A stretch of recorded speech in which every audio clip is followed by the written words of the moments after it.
Well, I've got another flipper to talk about, but this is the Ontario Knife Company, or OKC. This is going to be the Carter Prime. Now this knife is something that I really wanted, and so I got for myself because I've been looking at it for years and I was always on the fence about it. I've seen some reviews, some positive, some negative, but just the look of the knife and the materials, I just had to have it. So let me tell you what I got here. This knife is an organic beauty. And what I mean by that is it's a flipper, but if you look at it, the lines of this knife and the overall shape of it, I would say is an organic feel. I mean, it's just amazing. It looks like something that's alive. I mean, it flows. Now that's one of the positives to it, is the look. Again, it is an absolutely beautiful knife. It rides on some ball bearings. Now, they are an open set ball bearing. They're not a closed washer set. So if you were to disassemble this, you would have little BB bearings going everywhere. Not advisable, but at this time, not really necessary. When I got it out of the box, I didn't oil it. I didn't do anything except flip it, and it's been smooth ever since. Let me tell you about it though. This right here, this is titanium scales on here.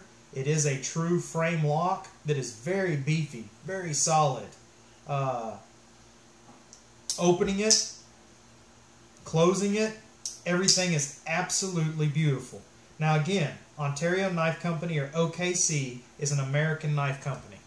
Now here's where some people give a knock against this knife. Right here on the blade, it was made in Taiwan. Now, some people prefer those American-made knives. I'm one of them. But this one right here, I can't complain. The quality of it, the look, the feel is fantastic. There are a few drawbacks to being an inexpensive knife. Now this one retails anywhere from as low as $64 on some websites up to $110 on others. I would say this is a $100 knife. The fit, feel, and finish is great. But it's just going to stay in my collection.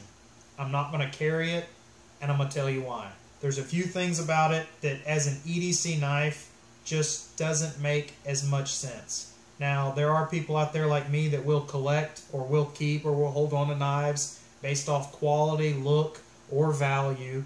To me, like I said, I had to have this knife based off the looks and based off the company. I do have quite a few OKCs that are fixed blades, and one day I'll do videos on those fixed blades, but this one right here, this is a beautiful knife. Let's talk about what's not beautiful about it. Holding the knife in hand, there are a lot of complaints on the internet about a hot spot created from these sharp points. There's also some complaints about the sharpness on here in the jimping. Now this jimping right here, look at that. That's smooth. That's beautiful. I can run my fingers like that, no problems whatsoever. Same thing on the top here of the handle.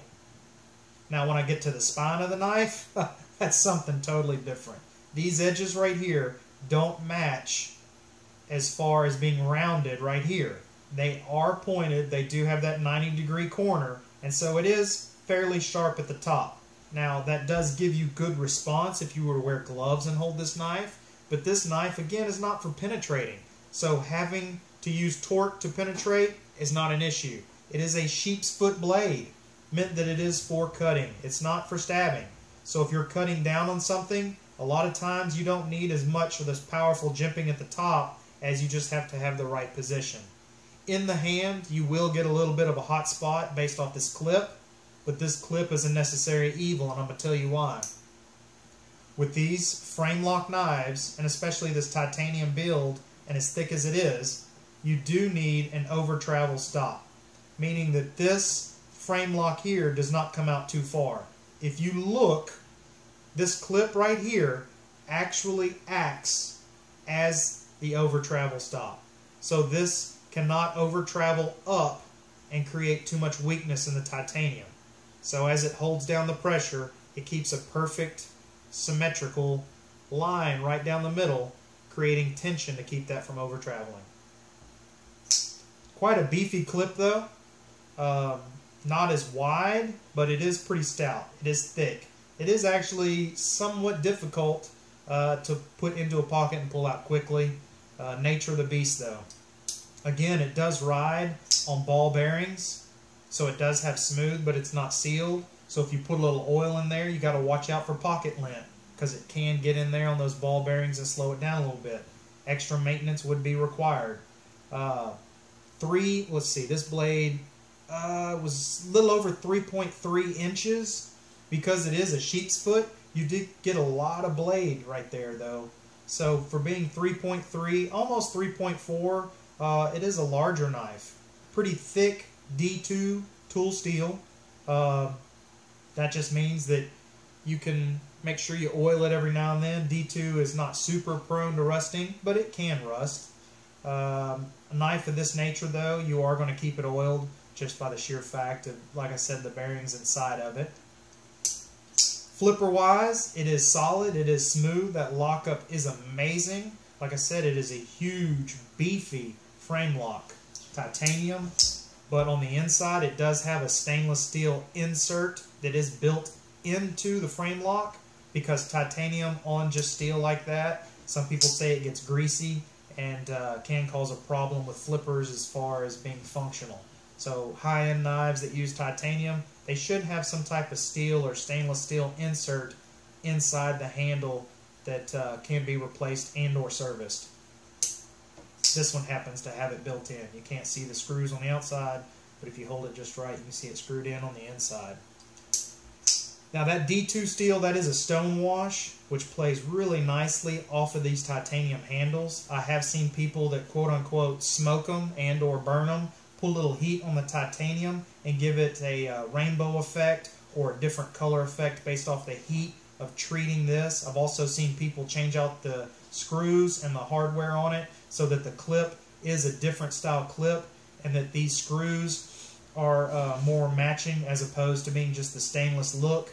As you can see right here on the pivot, that does match the handle nicely, but these screws do stand out. I don't mind it. Again, it gives it more of that organic look and feel, which is something that I was drawn to with this knife.